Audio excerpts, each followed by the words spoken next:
Alexia Tsotsis, reporter on TechCrunch. What's the most interesting thing you came across in 2010? Oh, there's so many interesting things that happened in 2010. Honestly, I think it's that YouTube video of a monkey riding on the back of a pig. I think it got something like, hold on, monkey pig, let's Google.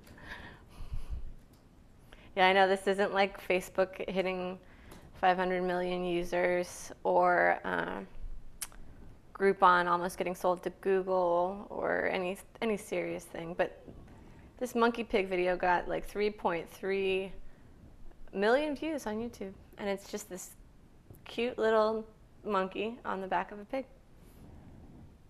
And that's your high point? I mean, getting sold to AOL was kind of cool. Chat roulette, the decline and fall of chat roulette. Angry Birds getting so big. I started TechCrunch in August, so I've gone through, let's see, that HOPA hoax. I got to report on that. Google Instant was pretty cool. I discovered, or I blogged about that for TechCrunch, and got to, I think what I heard was Marissa Mayer was at a wedding that weekend, and I ruined the wedding for her because we reported on somebody discovering this thing in the wild, and it turned out to be true, and now we've got instant search. So what did you think was the most important thing? I mean, I'm used to the other way around, like interviewing you or whoever is in that seat. I don't like being in this seat. It's my bad side. What do your Twitter followers say is the most interesting thing in 2010? Or is that perhaps the most interesting question to ask, that you can sit here with a computer and interact with your followers who will tell us from their point of view what the most interesting thing was? I think, okay, let's take a look. One of the self-driving cars actually was kind of cool, is the consensus. Especially Google's Matt Cutts actually said self-driving cars. I saw one of the Google Street View cars on the way over here, and I thought, that's so weird. Like in the future, we're just going to see Google Street View cars and Google self-driving cars. It's like Google has taken over the roadways and is no longer a search company. Hold on. Come on, guys. Doesn't Google self-driving cars concern you, though? Why? Why would they concern me? I hate driving, so anything that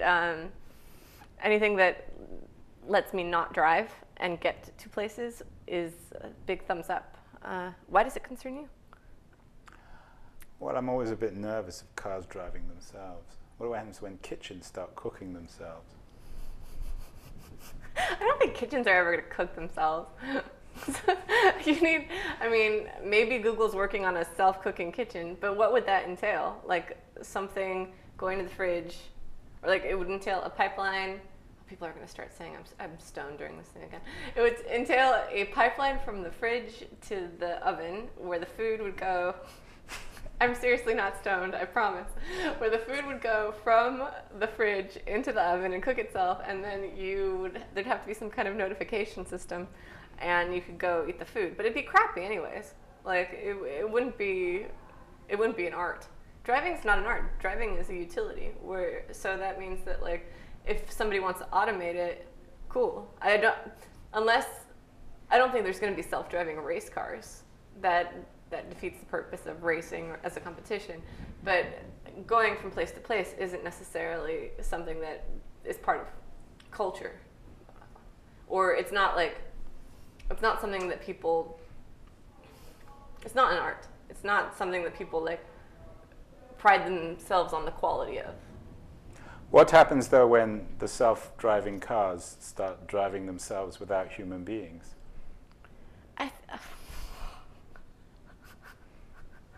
I can't speculate on this, but probably, I don't think that's going to happen because I think that behind the controls of the cars is always a human. I don't think that it's like an AI problem. You can't really get more intelligent than a human.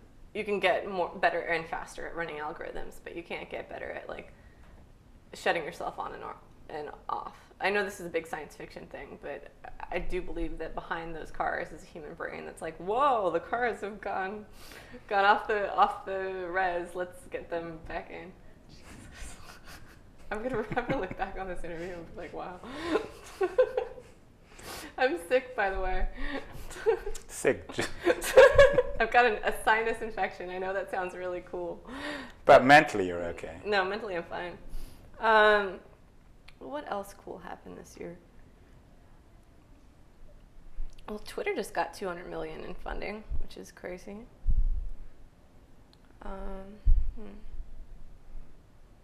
See, the thing is I work all the time, so it's kind of, it all was like a blur until now, and now I have to like talk about it, which sucks.